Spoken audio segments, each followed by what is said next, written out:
믿기 힘든 일이 벌어졌습니다. 마음의 준비를 좀 단단히 하셔야 할 것 같습니다. 아니에요. 전 아직 할 일이 많고 가봐야 할 곳이 있어요. 프랑스 한 병원에서 의사가 몹시 안 좋은 표정으로 1시간 전에 응급실로 실려온 미모의 여자에게 무언가를 말하려고 합니다. 그 순간 그 여자는 진찰을 받다가 꽂혀있는 링거 바늘을 뽑고는 병원 밖으로 뛰쳐나갔습니다. 저도 사연을 보다가 정말 깜짝 놀랐는데요. 어떻게 이런 일이 일어났는지 정말 궁금하시죠? 이제 어떻게 이런 일이 일어났는지 이야기해드릴게요. 안녕하세요.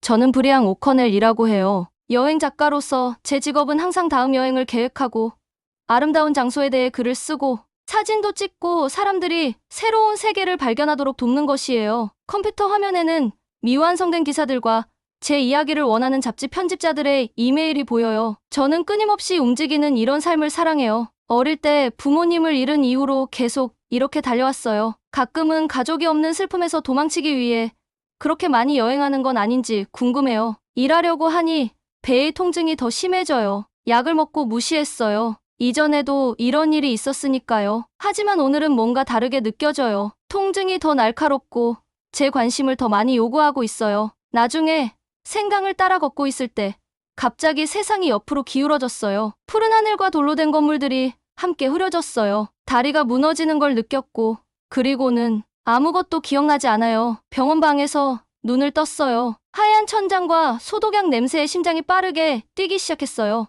의사가 제 침대 발치에 서서 차트를 보고 있었어요. 그의 표정은 심각했어요. 마리앙 씨. 그가 조용히 말했어요. 안타깝게도 나쁜 소식이 있어요. 당신은 췌장암에 걸렸어요. 매우 진행된 상태예요. 약 6개월 정도로 예상해요. 6개월. 의사가 떠난 후 빈 방에 그 말이 메아리 쳤어요. 살 수 있는 시간 6개월. 위에 있는 천장이 내려눌러서 숨쉬기가 어려워 보였어요. 어떻게 이게 현실일 수 있을까요?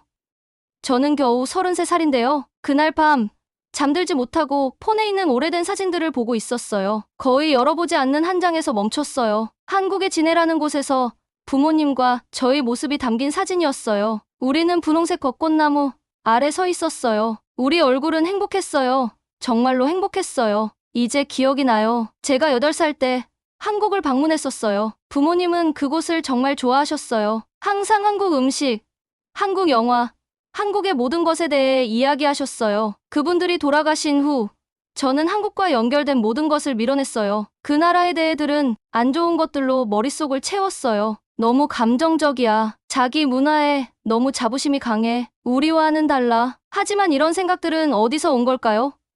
그것들이 정말 사실이었을까요? 아니면 그저 아이가 고통을 다루는 방식이었을까요? 분홍벚꽃 아래 부모님의 웃는 얼굴을 보며 사진을 응시했어요. 왜 시간이 다 되어가는 지금 이걸 기억하는 걸까요? 미친 생각이 제 마음에 들어왔어요. 정말로 6개월밖에 살 수 없다면 아마도 한국에 가봐야 할지도 몰라요. 부모님이 그렇게 사랑했던 그곳, 제가 별다른 이유 없이 피해왔던 그곳을 볼 수 있을지도 몰라요. 왜 한국이지?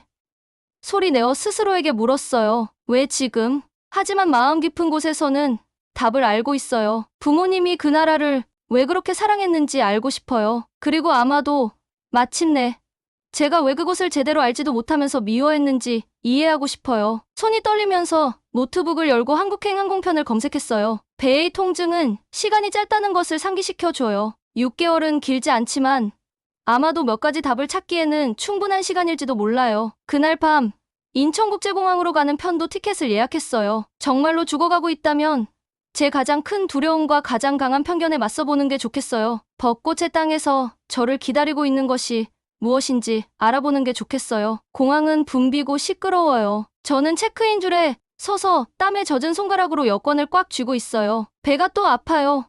왜 제가 여기 있는지를 상기시키는 둔한 통증이에요. 6개월 시한부 선고, 불치병 진단, 그리고 제 편안한 파리 아파트에 머무르는 대신 저는 성인이 된 후 평생 피해왔던 나라로 비행기를 타고 있어요. 이건 미친 짓이에요. 제가 뭘 하고 있는 거죠? 한 목소리가 한국행 비행기를 알려요. KE932편 인천국제공항행 마지막 탑승 안내입니다. 제 발은 게이트로 걸어갈 때 무거워요. 걸음마다 제 결정을 의심하게 만들어요. 돌아설 수도 있어요. 집에 갈 수도 있어요. 제 마지막 몇 달을 친숙한 장소에서 저를 아끼는 친구들과 보낼 수도 있어요. 왜 제가 싫어한다고 스스로를 설득했던 나라로 서두르고 있는 거죠? 비행기에서 저는 눈을 감고 잠을 자려고 해요.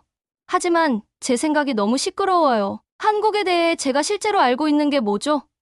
조각일 뿐이에요. 대부분 아마 잘못됐을 거예요. 그들은 너무 감정적이야. 저는 스스로에게 말했어요. 자기 문화를 너무 자랑스러워해. 하지만 이런 생각들은 어디서 왔을까요?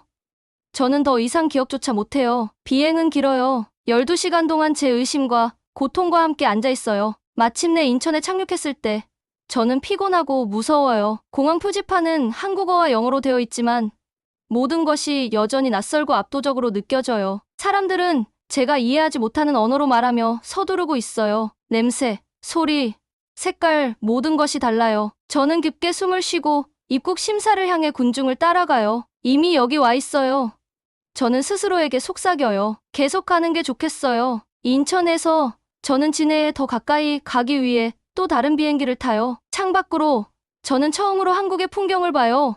산과 도시들, 강과 도로들. 아름답지만 저는 여전히 여기에 속하지 않는다고 느껴요. 마침내 진해에 도착했을 때 벚꽃이 저를 어디서나 반겨요. 나무들이 거리를 따라 늘어서 있고 분홍색 꽃들이 머리 위로 장막을 만들어요. 피로와 불편함에도 불구하고 저는 그것이 숨이 멎을 정도로 아름답다는 것을 인정해야 해요. 잠시 동안 저는 제 병과 편견을 잊어요. 저는 그냥 거기 서서 꽃들을 올려다보며 그 오래된 사진 속 제 부모님의 얼굴을 기억해요. 저는 거리를 걸으며 제 카메라로 사진을 찍어요. 마을은 벚꽃 축제를 위해 온 관광객들로 붐비어요. 가족들이 함께 웃고 있어요. 커플들은 나무 아래에서 셀카를 찍어요. 모두가 여기 있는 것을 행복해하는 것 같아요. 제 배가 배고픔으로 꼬르륵거리고 저는 비행기 이후로 아무것도 먹지 않았다는 것을 깨달아요. 저는 제 코를 따라 제가 알아보지 못하는 음식을 파는 작은 음식 시장으로 가요. 한가판대는 동시에 매콤하고 달콤한 냄새가 나는 무언가를 팔고 있어요. 떡볶이, 표지판에 써 있어요. 매운 소스에 빨간 떡. 그것 좀 먹어볼게요. 저는 가리키며 상인에게 말해요. 그녀는 미소 지으며 밝은 빨간색 음식으로 가득 찬 작은 종이컵을 저에게 건네요. 첫 입은 저를 놀라게 해요. 맵지만 또한 달콤하고 쫄깃해요. 제가 전에 맛본 것과는 다르지만 나쁘지 않아요. 저는 새로운 것을 시도하는 작은 승리를 느끼며 또 한 입 먹어요. 하지만 갑자기 날카로운 통증이 제 배를 관통해요. 이건 배고픔이 아니에요. 이건 더 나쁜 거예요. 통증은 빠르게 커지고 불처럼 제 몸 전체로 퍼져요. 저는 음식을 떨어뜨리고 배를 움켜쥐며 그것을 통해 숨을 쉬려고 노력해요. 시장이 제 주변에서 빙글빙글 돌아요. 군중의 목소리들이 함께 섞여 으르렁거리는 소리가 돼요. 저는 도움을 요청하려고 하지만 단어들을 몰라요. 통증이 이제 너무 심해요. 제 무릎이 꺾이고 저는 시장 한가운데 바닥에 쓰러져요. 제가 마지막으로 보는 것은 제 주변에 모여드는 걱정스러운 얼굴들. 제가 이해할 수 없는 말을 하는 낯선 사람들이에요. 그리고 어둠이 찾아오고 저는 빠져나가요. 저는 기계 소리에 깨어나요. 병원방, 흰 벽, 창문으로 보이는 벚나무들. 간호사 유니폼을 입은 여성이 제 침대 옆에서 무언가를 조정해요. 그녀는 제가 깨어난 것을 알아차리고 미소를 지어요. 안녕하세요. 그녀는 영어로 말해요. 제 이름은 민주예요. 저는 당신의 간호사가 될 거예요. 당신은 여의도 중앙병원에 있어요. 그녀의 목소리는 부드럽고 미소는 친절해요. 그녀의 눈에는 누군가를 떠올리게 하는 따뜻함이 있어요. 비록 제가 누구인지 기억할 수 없지만 이제 쉬세요. 그녀가 말해요. 곧 의사가 올 거예요. 저는 질문할 만큼 충분히 힘이 없어서 눈을 감아요. 제 고통과 혼란 속에서 하나의 명확한 생각이 떠올라요. 저는 더 이상 프랑스에 있지 않아요. 저는 한국에 있어요. 제가 오랫동안 피해왔던 나라. 그리고 이제 저는 여기서 무력하게 낯선 사람들의 친절에 의존하고 있어요. 병원방은 이후 며칠 동안 저희 세상이 되었어요. 단순하지만 깨끗했고 연한 파란색 벽과 벚나무가 보이는 창문이 있었어요. 저는 그 나무들을 보며 시간을 보냈어요. 분홍색 꽃들이 바람에 춤추고 때로는 눈처럼 떨어지는 모습을요. 침대에서 저는 진해시의 작은 부분도 볼 수 있었어요. 다채로운 간판이 있는 건물들과 멀리 있는 산들이요. 민주 간호사는 하루에 여러 번 저를 확인하러 왔어요. 그녀는 우리가 서로 이해할 수 있을 만큼 영어를 잘했어요. 그녀는 곧 의사가 모든 것을 설명해 줄 거라고 말했어요. 그때까지 저는 쉬어야 했어요. 마음이 빠르게 달리고 있을 때 쉬는 것은 어려워요. 저는 계속 파리에서 제게 6개월밖에 살 수 없다고 말한 의사에 대해 생각했어요. 저는 집에서 얼마나 멀리 떨어져 있는지 생각했어요. 저는 한국에 오고 싶지 않았는데 이제 한국 병원 침대에 갇혀 있다는 것에 대해 생각했어요. 마침내 의사가 도착했을 때 그는 제가 예상했던 것보다 젊었어요. 그의 이름표에는 김민수 닥터라고 쓰여 있었어요. 그는 제 검사 결과가 담긴 폴더를 들고 있었어요. 마리앙 씨. 그는 조심스러운 영어로 말했어요. 놀라운 소식이 있어요. 당신은 췌장암이 아니에요. 그 말은 파도처럼 저를 쳤어요. 암이 아니라고요? 하지만 프랑스 의사는 너무 확신했었는데요. 당신은 소화기관에 만성염증이 있어요. 김 닥터는 계속 말했어요. 심각하지만 치명적이진 않아요. 올바른 치료를 받으면 이 상태를 여러 해 동안 관리할 수 있어요. 저는 죽지 않는 건가요?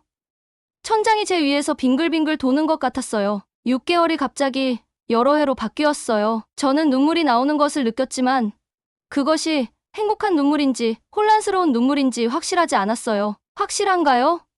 저는 김 의사에게 물었어요. 프랑스 의사들은 완전히 틀렸던 건가요? 그는 고개를 끄덕였어요. 의학적 진단은 때때로 실수할 수 있어요. 특히 당신처럼 복잡한 상태에서는요. 우리는 여기서 아주 상세한 검사를 했어요. 그가 떠난 후 저는 이 소식을 처리하려고 노력하며 침대에 누워 있었어요. 저는 죽을 것이라고 생각하며 한국에 왔어요. 저는 너무 늦기 전에 제 편견에 맞서기 위해 왔어요. 하지만 이제 저에게는 시간이 있는 것 같아요.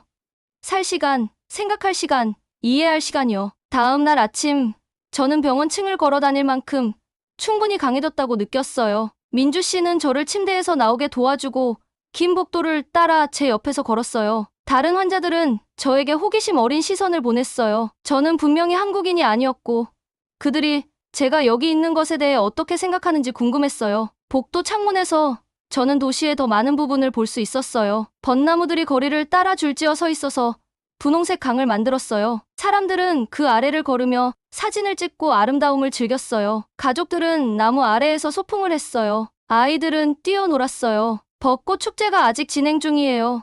민주 씨가 제게 말했어요. 사람들이 이것을 보기 위해 한국 전역에서 와요. 저는 같은 나무 아래에서 찍은 부모님과 저희 사진을 기억했어요. 우리가 참석했던 것이 정확히 이 축제였을까요?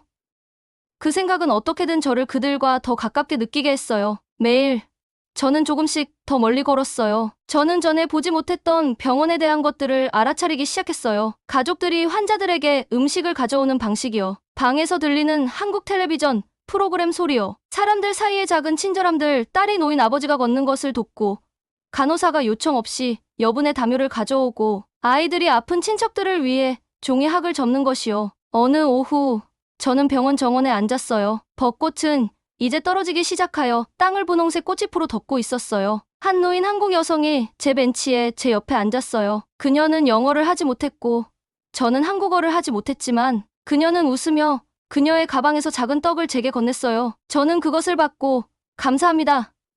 제가 미주 씨에게서 배운 몇 안 되는 한국어 중 하나인라고 말했어요. 그 여성의 친절함은 저를 깊이 감동시켰어요. 일주일 전에도 제가 한국에서 낯선 사람의 음식을 받아들였을까요? 아니면 제 편견이 저를 의심하게 만들었을까요? 제가 어떻게 행동했을지 생각하니 부끄러웠어요. 저녁에 민주 씨는 때때로 그녀의 근무가 끝난 후 저와 함께 앉았어요. 그녀는 저에게 그녀의 삶에 대해 이야기했어요. 그녀의 가족, 그녀의 공부, 왜 그녀가 간호사가 되었는지요. 그녀의 이야기는 한국인의 삶이 프랑스인의 삶과 크게 다르지 않다는 것을 보여주었어요. 사람들은 어디에서나 비슷한 것을 원해요. 행복, 건강, 연결이요. 왜 죽을 것이라고 생각하면서 한국에 왔어요? 그녀는 어느 날 밤 저에게 물었어요. 저는 그녀에게 제 부모님, 사진, 제가 거의 알지 못하는 나라에 대한 이상한 반감에 대해 이야기했어요. 그녀는 말했어요. 우리가 왜 두려워하는지 이해하기 위해 우리가 두려워하는 것들에 맞서야 해요. 그녀의 말은 그날 밤 저가 잠들 때까지 머릿속에 남아 있었어요. 창문에서 저는 마지막 벚꽃이 나무에서 떨어지는 것을 지켜봤어요. 하지만 저는 다른 것도 알아차렸어요. 꽃이 있던 자리에 나타나기 시작한 작은 초록색 잎들이요. 새로운 생명, 새로운 성장이요. 나무들은 꽃을 잃을 때 죽는 것이 아니었어요. 그들은 단지 변화하고 새로운 계절로 들어가고 있었어요. 저도 그렇다고 깨달았어요. 저는 죽지 않아요. 저는 변화하고 있어요. 그리고 이 병원방, 제가 있고 싶지 않았던 이 장소는 새로운 이해로 가는 문턱이 되었어요. 병원을 떠나기로 한 전날, 저는 민주에게 벚꽃 축제장을 볼 수 있게 데려다 줄 수 있는지 물어봤어요. 제 몸은 여전히 약했지만 병원 창문으로만 보는 것이 아니라 제대로 이곳을 보고 싶었어요. 그녀는 동의했고 우리는 그녀의 오후 휴식 시간에 가기로 계획했어요. 아침은 천천히 흘러갔어요. 저는 제 몇 안 되는 소지품을 챙기고 약을 먹었어요. 의사 선생님이 마지막으로 한 번 더 방문하셔서 계속되는 치료에 대한 지시사항을 주셨어요. 그는 제 회복에 만족하는 것 같았지만 제 스스로를 돌봐야 한다고 상기시켜 주셨어요. 당신의 상태는 관리 가능합니다. 그가 말했어요. 하지만 치료 계획을 따라야 해요. 저는 고개를 끄덕였어요. 결국 죽지 않는다는 사실이 여전히 놀라웠어요. 그 안도감은 아직 완전히 실감나지 않았어요. 때로는 밤에 깨어나 심장이 두근거리다가 좋은 소식을 기억하곤 했어요. 점심 식사 후 민주 씨는 간호사 유니폼 대신 평상복을 입고 제 방에 왔어요. 그녀는 달라 보였어요. 더 젊고 더 편안해 보였어요. 그녀는 휠체어를 가져왔지만 저는 고개를 저었어요. 걷고 싶어요. 저는 그녀에게 말했어요. 느리더라도요. 우리는 함께 병원을 나섰어요. 며칠 동안 실내에 있었던 코라 봄바람이 제 얼굴에 상쾌하게 느껴졌어요. 벚꽃 꽃잎들이 분홍색 눈송이처럼 우리 주위로 날아다녔어요. 몇몇은 제 머리카락에 내려앉았고 민주 씨는 그것들을 털어내며 웃었어요. 축제장은 이제 일부만 차 있었어요. 주요 개화기는 지나갔고 많은 나무들이 꽃을 잃었어요. 그래도 가족들이 길을 거닐고 상인들은 간식과 기념품을 팔고 있었어요. 우리는 천천히 걸었고 제가 쉴 수 있도록 자주 멈췄어요. 정말 아름다워요. 저는 나무들을 둘러보며 말했어요. 절정기에 볼 수 있었으면 좋았을 텐데요. 떨어지는 꽃잎들도 나름의 아름다움이 있어요. 민주 씨가 대답했어요. 일본과 한국에서는 사람들이 이 시기도 감상해요. 이것은 아무것도 영원히 지속되지 않는다는 것을 상기시켜 주죠. 우리는 아직 꽃이 조금 남아있는 나무 아래 벤치를 찾았어요. 여기서 우리는 공원의 많은 부분과 그 너머의 만을 볼 수 있었어요. 물은 오후 햇살 아래 반짝였어요. 작은 배들이 그 표면 위로 움직였어요. 한동안 침묵 속에 앉아있다가 민주 씨가 저를 향해 돌아섰어요. 그녀의 얼굴은 이제 진지했어요. 마리앙. 그녀가 제 이름을 부르며 말했어요. 왜 한국을 그렇게 싫어했어요? 그녀의 질문의 직설적임이 저를 당황하게 했어요. 제 첫 반응은 부정하는 것이었어요. 한국을 싫어한 것이 아니라 단지 관심이 없었다고 말하는 것이요. 하지만 그것은 거짓말일 것이고 저는 그것을 알았어요. 이 평화로운 장소에서 저에게 친절함만을 보여준 이 사람과 함께 저는 더 이상 진실에서 숨을 수 없었어요. 저는 생각해요. 저는 목소리가 약간 떨리며 시작했어요. 제가 질투했던 것 같아요. 이 말들이 나올 때 저 자신도 놀랐어요. 저는 지금까지 이것을 완전히 이해하지 못했어요. 제 부모님은 한국을 사랑하셨어요. 저는 계속했어요. 그들은 항상 한국에 대해 이야기했어요. 음식, 문화, 사람들. 그들이 사고로 돌아가신 후 저는 그들이 사랑했던 것들에 대해 생각하는 것을 견딜 수 없었어요. 특히 한국이요. 너무 아팠어요. 마침내 이 진실을 마주하니 눈물이 제 눈에 고였어요. 수년 동안 저는 이 편견, 제 마음 주위에 이 벽을 가지고 있었어요. 한국을 무시하고 나쁘게 생각하는 것이 부모님을 그리워하는 고통을 마주하는 것보다 더 쉬웠어요. 그래서 저는 이 나라에 대해 나쁜 것들을 믿게 만들었어요. 저는 인정했어요. 저는 한국인들이 너무 감정적이고 저와 너무 다르다고 스스로에게 말했어요. 저는 이런 생각들을 한 번도 의심하지 않았어요. 그것들은 저를 제 슬픔으로부터 보호했으니까요. 눈물이 제 뺨을 타고 흘러내렸어요. 저는 그것을 닦아내지 않았어요. 그리고 지금은요? 민주가 부드럽게 물었어요. 지금은 어떻게 생각하세요? 저는 공원을 둘러보았어요.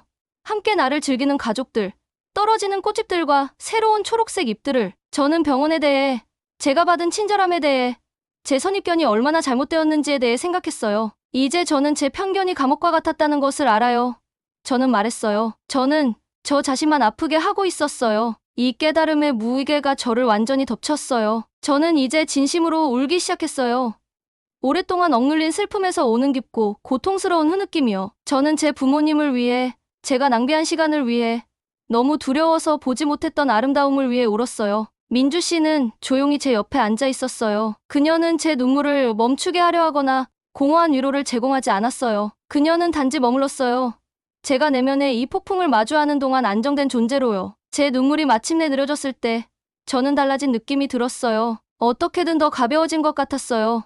마치 무거운 무언가가 씻겨 내려간 것처럼요. 제 주변의 세계는 더 선명하고 더 생생해 보였어요. 저는 이전에 놓쳤던 세부 사항들을 알아차렸어요. 나무 껍질의 패턴, 새로운 잎들의 다양한 녹색 음영, 지나가는 사람들의 얼굴에 있는 부드러운 표정들. 고마워요. 저는 민주에게 말했어요. 여기 데려와 주셔서. 어려운 질문들을 해주셔서요. 그녀는 미소 지으며 가방에 손을 넣었어요. 그녀는 작은 상자를 꺼내 저에게 건네주었어요. 작별 선물이에요. 그녀가 말했어요. 안에는 필름 카메라가 있었어요. 제 주머니에 들어갈 만큼 작지만 튼튼해 보였어요. 새로운 눈으로 한국을 볼 수 있도록 도와드리려고요. 그녀가 설명했어요. 때로는 카메라 렌즈를 통해 보는 것이 우리가 놓칠 수 있는 것들을 알아차리는 데 도움이 돼요. 저는 그녀의 사려 깊음에 감동받아 조심스럽게 카메라를 들었어요. 눈물을 통해 저는 미소 지었어요. 잘 사용할게요. 저는 약속했어요. 해가 지기 시작하자 우리는 병원으로 돌아가기 위해 일어섰어요. 저는 마지막으로 벚나무들을 바라보았어요. 떨어지는 꽃과 새롭게 자라나는 잎의 혼합으로 그것은 저 자신을 생각나게 했어요. 무언가 오래된 것이 떨어져 나가고 무언가 새로운 것이 나타나기 시작하는 저는 이 공원에서 제 가장 깊은 두려움에 직면했어요. 죽음에 대한 두려움이 아니라 진정으로 살아가는 것에 대한 두려움. 너무 오랫동안 차단해온 경험과 사람들에게 제 마음을 여는 것에 대한요. 내일 저는 병원을 떠날 거예요. 하지만 제 여정은 아직 끝나지 않았어요. 사실 이제 막 시작되는 것 같은 느낌이에요. 한국에서의 마지막 날들은 새로운 삶의 첫 날처럼 느껴졌어요. 병원을 떠난 후 저는 벚꽃공원 근처의 작은 호텔에 체크인했어요. 제 방에서는 나무들과 그 너머의 바다가 보였어요. 매일 아침 저는 깨어나면서 생각했어요. 저는 죽지 않아요. 시간이 있어요. 미래는 열린 길처럼 제 앞에 펼쳐져 있어요. 저는 이 날들을 새로운 눈으로 지네를 탐험하며 보냈어요. 민주가 준 카메라는 저희 변함없는 동반자가 되었어요. 저는 모든 것에 사진을 찍었어요. 남아있는 몇 개의 벚꽃 같은 명백히 아름다운 것들뿐만 아니라 일상적인 것들도요. 시장에서 채소를 파는 할머니, 운동장에서 노는 아이들, 공원 벤치에서 신문을 읽는 노인. 제 렌즈를 통해 저는 전에는 놓쳤을 세부 사항들을 보았어요. 저는 과거에 피했을 음식들을 시도해봤어요. 다채로운 채소와 매운 소스가 있는 비빔밥, 황설탕과 견과류로 채워진 부드럽고 달콤한 호떡. 제 혀를 화끈거리게 하지만 어쩐지 더 먹고 싶게 만드는 김치. 각각의 맛은 이 나라에 대해 그 역사와 사람들에 대해 저에게 무언가를 말해주었어요. 저는 민주가 가르쳐준 몇 가지 한국어 문구를 연습했어요. 안녕하세요. Hello. 감사합니다. Thank you. 죄송합니다. I'm sorry. 사람들은 제가 그들의 언어를 말하려고 할 때 미소 지었어요. 비록 제 발음이 끔찍하다고 확신해도요. 그들은 저를 도와주고 부드럽게 고쳐주고 다시 시도하도록 격려해 주었어요. 어느 날 아침 저는 여의도의 역사에 관한 작은 박물관을 방문했어요. 벚꽃 축제에 관한 섹션이 있었는데 수십 년 전의 사진들을 보여주었어요. 저는 혹시 제 부모님이 그 중 하나에 있을지 궁금해하며 오래된 사진들을 살펴봤어요. 그들은 없었지만 과거의 이 스냅샷들을 보는 것은 그들이 왜 이 장소를 사랑했는지 이해하는 데 도움이 되었어요. 오후에 저는 카페에 앉아 제 일기에 글을 썼어요. 저는 몇 년 동안 여행 작가였지만 이런 식으로 장소에 대해 쓴 적은 없었어요. 판단 대신 열린 마음으로, 가정 대신 호기심으로, 제가 지금 한국을 보는 방식으로 모든 목적지에 접근한다면 제 글이 얼마나 더 풍부해질 수 있을지 깨달았어요. 저는 파리에 있는 제 편집자에게 전화를 걸어 새로운 아이디어를 제안했어요. 제절에 따른 한국에 관한 일련의 기사들, 단순한 관광 명소가 아닌 실제 국가, 그 사람들, 전통, 일상생활. 그녀는 제가 제 개인적인 연결성을 설명했을 때 특히 이 개념을 좋아했어요. 이것은 당신의 지금까지 최고의 작품이 될 수 있을 거예요. 마리앙, 그녀가 말했어요. 당신의 목소리에서 열정이 느껴져요. 마지막 저녁에 민주 씨는 병원 근무가 끝난 후 저와 만나 저녁 식사를 했어요. 우리는 물가를 내려다보는 작은 레스토랑에 갔어요. 벚꽃은 이제 거의 완전히 사라졌지만 나무들은 신선한 녹색 잎으로 덮여 있었어요. 다른 방식으로 아름다웠어요. 정말로 돌아올 거예요? 민주가 우리가 먹는 동안 물었어요. 네. 저는 망설임 없이 대답했어요. 봄, 여름, 가을, 그리고 겨울에도요. 저는 모든 것을 보고 싶어요. 봄, 여름 축제, 가을 단풍, 겨울 눈. 저는 제 부모님이 사랑했던 이 장소를 이해하고 싶어요. 그녀는 미소 지었어요. 제 대답에 기뻐하면서 당신은 도착했을 때부터 변했어요. 거의 죽을 뻔한 경험이 그렇게 만들죠. 저는 농담했어요. 그리고 더 진지하게 하지만 그것은 단지 의학적 소식이 아니었어요. 여기 있는 것, 제가 모든 것에 대해 얼마나 잘못되었는지 보는 것이었어요. 열린 눈으로 보는 법을 배우는 것이었어요. 저녁 식사 후 우리는 해변을 따라 걸었어요. 태양은 만 위로 지고 물을 금빛과 분홍빛으로 물들였어요. 어선들은 항구로 돌아오고 그들의 불빛은 깊어가는 어둠 속에서 까마귀었어요. 평화로웠어요. 낮과 밤 사이의 이 순간은. 감사합니다. 저는 민주 씨에게 말했어요. 모든 것에 대해. 그녀는 제가 무슨 뜻인지 이해했어요. 제 간호사가 되어준 것. 네, 하지만 또한 제 안내자, 제 선생님. 제가 가장 필요로 할 때 제 친구가 되어준 것에 대해서요. 다음 날 아침, 저는 택시를 타고 공항으로 갔어요. 제 여행 가방은 도착했을 때보다 무거웠어요.